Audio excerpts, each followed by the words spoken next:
करने का सही तरीके से करना ही नहीं आता। जैसे लगता है मायके में कुछ सीखा ही नहीं है, बस शादी हुई और आ गई।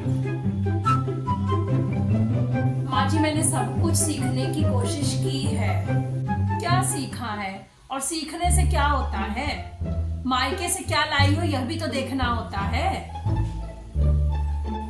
माँ जी, आप मेरे पापा की हालत तो जानते ही हो, और फिर जितना बन पड़ा है उतना उन्होंने किया है।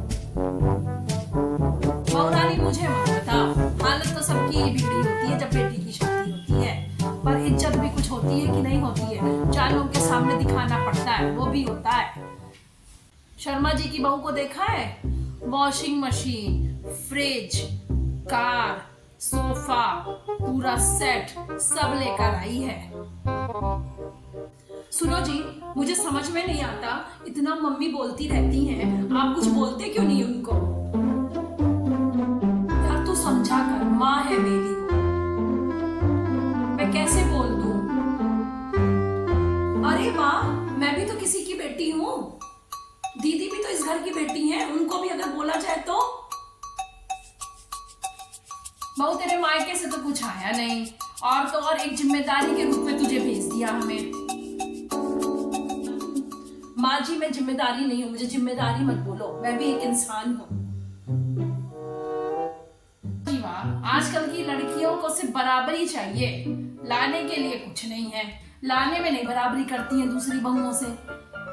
माँ जी देखो, ऐसे मत बोलो, मैं ना बहुत पैसे नहीं लाई हूँ, मगर मैं इज्जत लाई हूँ, संस्कार लाई हूँ, सबको जोड़ कर रखने वाला वो प्यार लाई हूँ।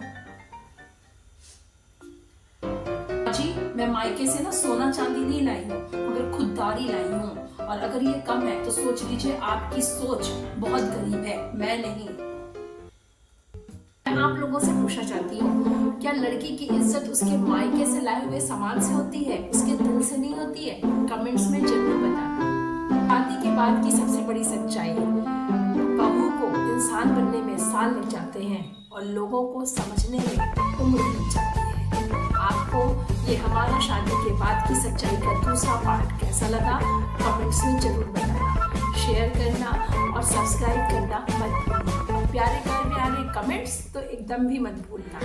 राधे राधे।